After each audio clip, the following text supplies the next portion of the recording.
why are white guys so angry? Like this is a serious question, man. I mean, I'd be really wanting to know this because y'all got it made in the United States of America. Like the play is set up for y'all to win, even if y'all. Welcome to Pegasus versus the World, where we take on challenges, comedy, trending topics, and some travel. City boy. All right, you guys, so we're checking this out. Now, I watched this clip, and I decided to bring it over here to have some commentary and talk about it. I thought it's a really interesting conversation. And even I started at that point specifically. We'll go back because I thought that was kind of a condescending question. And I've heard this.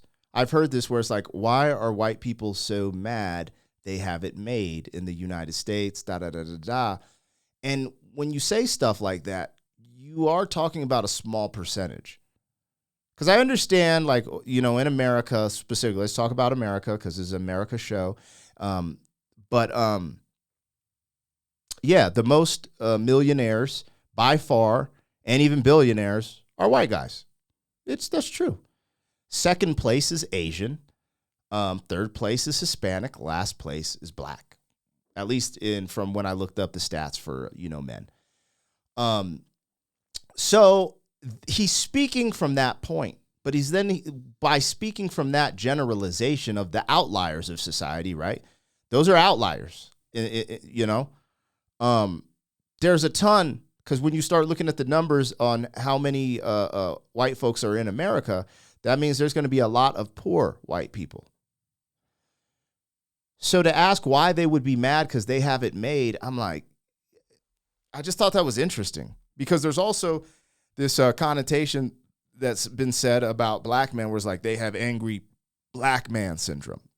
I don't know if you've ever heard of that, And I'm just like, it's just kind of interesting. Just because a percentage of a population or race has done well for themselves, then it's like outcasting the percentage that hasn't or had to get it out the mud. Because what I will say is a lot of people in America, this is why it's the land of opportunity, had to get it out the mud, meaning they started from ground zero, from negative, da-da-da-da. I get it. Some people had generational wealth passed down. Some people benefited from, let's say, slavery, right? However, there wasn't, like, when I started looking at the percentages of people who had slaves, it just wasn't what I thought. It's not this high. It's not like 50% of Americans had slaves during slavery days. Actually, we could look it up. But before that, let's just get into this. What we're watching, this is Willie D from the Ghetto Boys. Iconic, the Ghetto Boys. And he's been leaning into political conversations, racial conversations, and the culture war. And he's interviewing a J6 rioter. And I think that's actually cool because hearing some of the commentary Willie D does, I thought it was cool that he brought someone on to actually speak. So we're going to listen to the whole conversation. We're going to have a good time with it. Please support Willie D's channel. And when I say that, you don't have to agree with his politics. I just like to support the original content creators that I'm reacting to. So I'm always going to say that out of support because I'm reacting to their content. Doesn't mean I agree with it all, blah, blah, blah. Willie D Live Conversations is the channel, okay? Let's get into this and see where it stands. Again, I understand the point he's trying to make, but I just think it's I think it's off. Not a little off. I think it's off. And why do I think it's off? Because the staging of it, it's staging that white people don't have things to go through. And I know when I say that, people start calling me an Uncle Tom and this, that. I'm not over here to fight for, the white person's plight versus the black person's plight. I just thought it was an interesting conversation. And when you speak like this, it acts like other people don't have struggles just because they're not black or brown, right? And you see some of these tensions arise. And I understand it's really complex. And I get into these ramble sprees. So let me try to stay on target here. Let me try to stay focused because I almost start going into some of the tensions between the black and Asian community. And I was just like, that's off subject. It's off subject. Let's just try to stay dialed in. Let's listen to these brothers speak. Let's have a conversation. Go crazy in the comments. I know someone's going to have something to say, and let's see where we're at. A lot of sowing discord. So, I mean, I would say if you are unhappy with what your government's doing, exercise your voice. I would say, because this is stuff that I wasn't aware of. Call your congressman, write letters, go to the Capitol. You can make an appointment to sit down with your congressman or organize protests, but make sure it's peaceful. I don't think, like they say, violence is never the answer. I think you're going to get a lot further if you get 1 million people in D.C. on a peaceful protest or a march and a movement like that, and you're going to get people to support you and donate to you and fund you to do that. And I think you'll get a lot farther, but I wouldn't advise going and storming the Capitol. No, not at all. I read somewhere where you said, you allegedly said that you had murder on your mind or murder in your heart at the time when you went down there and you was I have heard that, but I don't know where that came from. That was some kind of court document or something like that. I don't know if the DA said that, but I never said I had murder on my mind. Yeah. So he's saying he never said that, and it's interesting how rumors and stuff, people start to fabricate stuff, and it's interesting how, like, when you start going over the J6 stuff in depth, like how there was a lot of... So when I say this, there was there were intelligence agencies involved in helping spark J6, right? They might not have organized the event, but there's proof at some capacity there were intelligence agencies from the government involved in certain things that they're still uncovering. But I just want to highlight there was also this going on, like in the BLM stuff. Like, there's always a lot of this stuff is staged or manipulated. Like, it starts organic, then it's infiltrated. And then sometimes if the infiltration works, it turns into something more than what it was supposed to. And I just think that's something to highlight in this. Again, I'm trying to be as neutral as possible. Having this standpoint and being a person like myself, it's looked down upon in my community, let's say. It's interesting trying to balance my thoughts and seeing it for what it is and trying to have the balanced perspective and not try to lean either way. So I just wanted to put that out there, highlight it. Anyways, let's go. Yeah. But here's what I want to know. Like, I want to know, why are white guys so angry? Like, this is a serious question, man. I mean, I'd be really wanting to know this because y'all got it made in the United States of America. Like, the play is set up for y'all to win. Even if y'all lose, it's set up for y'all to make a comeback. Y'all, it's like white guys in America, white men in America gets more opportunity than anybody. I think we can all, like, honestly agree to that. Before we go into this, I need to try to focus because what he's saying is what America is about. And I disagree with what he's saying. He said white guys make a comeback. And that's a limiting belief. And he's a millionaire. He's into real estate. He's in all these different things. So he understands this is the land of opportunity for anybody to make a comeback. I've made a comeback. I should be dead or in jail. Here I am, doing my thing. America is staged. Even though it has blotches on our history, meaning like these dark moments, these horrific moments in time where people were treated unfairly, improperly, horrific things, America is the land of the comeback. You could argue, and this is where I get my thinking, I've had to wake up and see things differently. So once I started seeing things differently, I started becoming successful. I believe it's abundance mindset versus scarcity mindset. I refuse to believe that Willie D from the Ghetto Boys has scarcity mindset. He would not be successful. So it's implanted abundance mindset, but when he starts thinking of the black plight, he applies scarcity mindset to it. And that's what's interesting to me, because you could argue that the greatest comeback story in the history of human beings is the black man in America. I'm going to say that again for the people in the back. I hope you're listening. Listen to what he just said. He said America is staged for the white man to have paved in gold and come back. Why are you mad? When the greatest comeback story in the history, maybe I'm getting far because I don't know history like that. It's like, no, it was the Egyptians. No, it was the Slavic people. No, it was the Russians. No, it was the Ukrainians. But I'm just saying, one of the greatest comebacks of all time is the plight of the black man in America. Okay? Sold into slavery by his own people, right?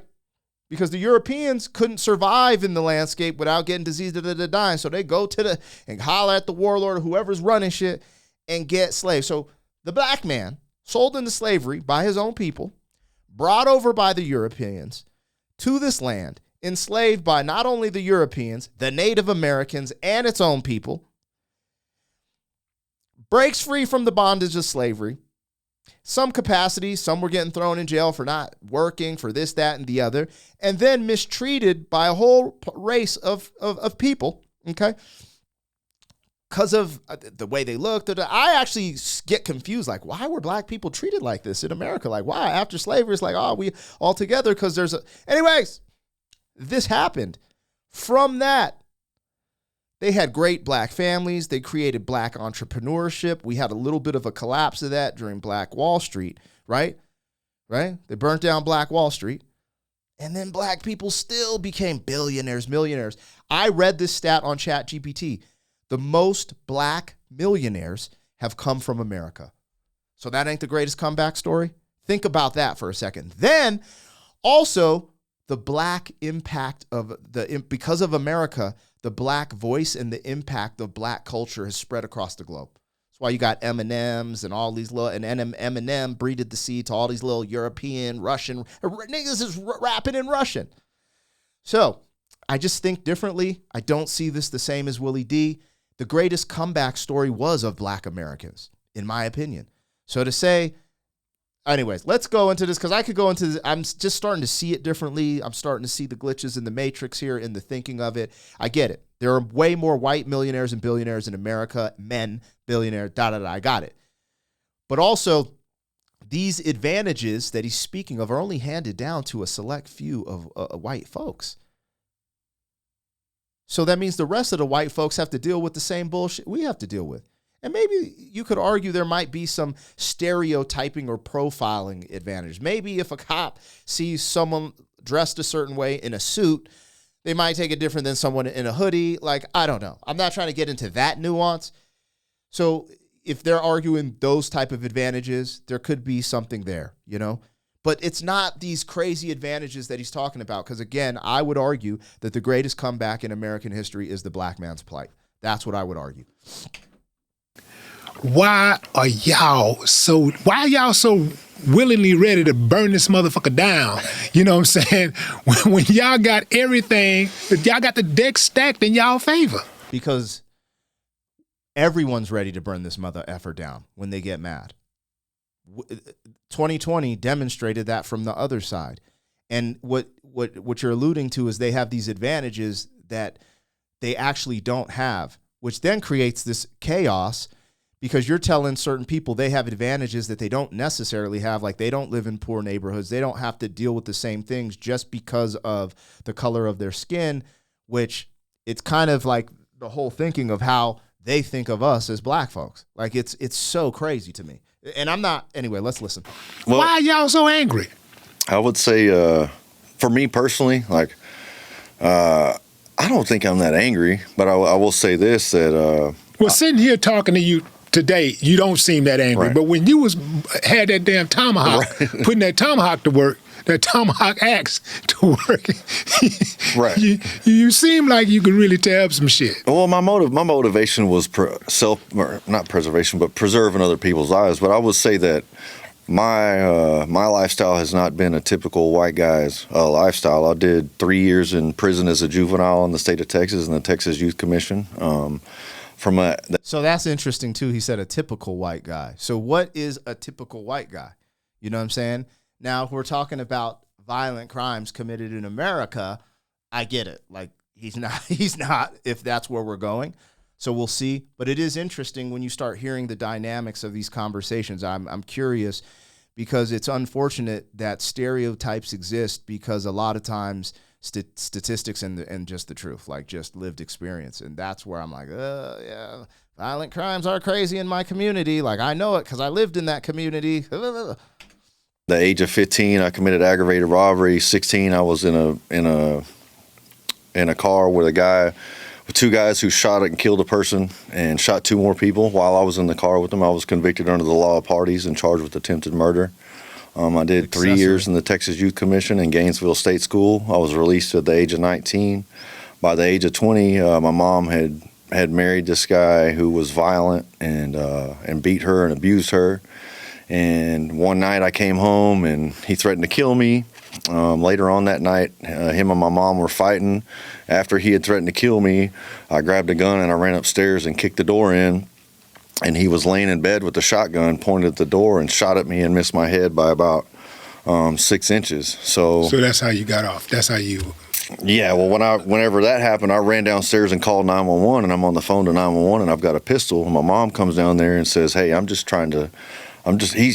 just trying to scare you. Don't call the cops." And I'm like, he just shot at me with the 20 gauge shotgun and missed my head by that much. You're crazy. And the 911's like, "Can you get out of the house?" I was like, "My mom is old. She's right here." Well, he comes down the stairs, and he with the shotgun. With the shotgun, yeah. And he got to the bottom of the stairs, and before he could, it was probably from here to that wall over there. Before he could come around that corner and get me, I just jumped up from behind the counter with my mom right here and started shooting. I shot 11 times, and long story short, he ended up dying on the way to the hospital. So, how many times you hit him? I hit him 11 out of 13 times. Well, damn. So he misspoke. He shot at him 13 times because he said I shot him 11 times. Oh, he hit him 11 times. Okay, he that makes sense. Now we're listening to this story, and now you start to. It's interesting. Because he's had a different lived experience. And this is what I was trying to say at the beginning. This was the point I was trying to make. This dude did not come from the elite bloodline, from the transfer of wealth bloodline, from the generational wealth bloodline. And we got to start seeing that. We have to stop looking at it totally as a race component. There are race. See, this is the thing. I'm not willing to go down total right-wing lane and say there's no racial components. Like, there's little nuances, there's little things here and here, but I'm not willing to live and die on that hill because that slows me down with abundance mindset. I do see racial components to things that I'm like, bro, I don't agree with that, but I'm not going to allow these little things to set me off in the sense because they're not what they were in the 50s, in the 60s, in the 70s. Like, it's kind of wild where we've gone from America. That's why I would argue that one of the greatest comeback stories is the black man in America. Okay. But again, this brother did not live the lived experience of, this, what is it? Generational wealth, this, like, you know what I'm saying? Like, he's living off of the wealth created from slave labor. Like, it's just not, from what I'm hearing, it does not sound like that's his lived experience. So like when you start generalizing things, and again, the elite class is such a small percentage, right? That's what makes America the land of opportunity because of the middle class. So anyways, I just think there's a huge conversation here. I think I don't know. I just think the staging of the conversation should be a little bit different. Like blanket statement, like, why are white men so mad and da-da-da-da. Like, it's just like, why are we so mad? Why are people just get mad when they see things that they're disgruntled with? And with a 9mm but I was 20 years old. I was a baby, you know what I mean? In my eyes, I was still I had done 3 years in TYC at that point for participating in a gang-related shooting, just being in the car. And then now here I am 20 years old and I've killed my own stepdad, you know? But that was justified, bro. I know. In fact, that was honorable. No, and part of me says that. The other part of me is like, that was somebody's dad. That was somebody's son. That was somebody's uncivilized mutt. That's right. No, and I agree. But it was something that tormented me as a man. Like, part of me, the street side of me was like, he got what he deserved. And the other side of me was like, that was a human life. And so I struggled with that emotionally and spiritually.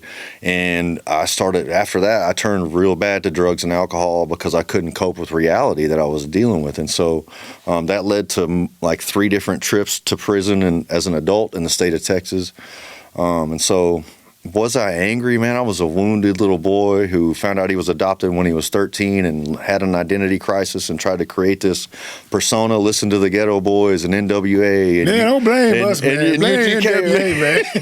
I am a product of my but no, I listened to the music, and I turned to the streets. I ran from my family because I felt like they lied to me and betrayed me, and I created this persona of who I thought Shane Jenkins was, and I thought I was tough and a gangbanger and all these things, and they had a place for me. Bro, I hope y'all stuck around till now, because I do like that humanity moment we had with Willie D, where Willie D is like, you did the right thing. You did the honorable thing. Because I know in the comments, people will start going crazy, like, yo, this, that, and the other. And my whole thing is this, man, like just seeing things for what they are. And the breakthrough is the conversation, having the conversation. You know, the left-leaning homies who aren't on here raging in the comments are having a conversation. The right-leaning homies that aren't in here raging and having a conversation. That's the important part for me. And I like that human interaction we had at the end, where he's like, yo, I was listening to the Ghetto Boys. Like, think about that for a second, because that is my lived experience, you guys. So I grew up, we're probably similar ages. I'm guessing this dude's in his 40s, because I was raised in a 2-parent household, love in the family, but essentially bread ran out, got dry, and my mom had to go into the workforce. And without that guidance and direction, I started getting influenced by my friends who were hanging out in the streets. All of us were influenced by the hip hop culture, MTV at the time, and this was the gangster rap era, and that is the road I went down. Now, I'm not blaming it. I made my own choices and decisions, but I would be lying if I said it didn't heavily influence me, like to do. I didn't know what that shit was. We live in Colorado Springs. Like, there's not a huge gangbang culture out here. We had to create it. And that it was created because we thought it was cool, and people were moving from Chicago to over here. What the hell's going on? What the hell? From Chicago to here and all that good stuff. I don't know what happened. Here. But anyway, it's all gravy. But yeah. So with that being said, I thought that was a humanizing moment, because, two worlds collided here, and there was a full circle moment, because a lot of people who felt like they didn't have, family, or they didn't have that structure right then and there, they did go to music and their friends as influence, and a lot of people went in the wrong direction. Again, I just wanted to highlight this because, I don't know, when he blanket statement that, it's like, I feel like those are the things that keep us separated, because the one thing that white, black, brown, and, other ethnicities have in common is our class, right? Now, maybe each of us have certain advantages in certain areas, right? Like maybe, we have these places where we excel and there might be an advantage there. But the reality is, when we're dealing with class, we have way more in common than we do separated.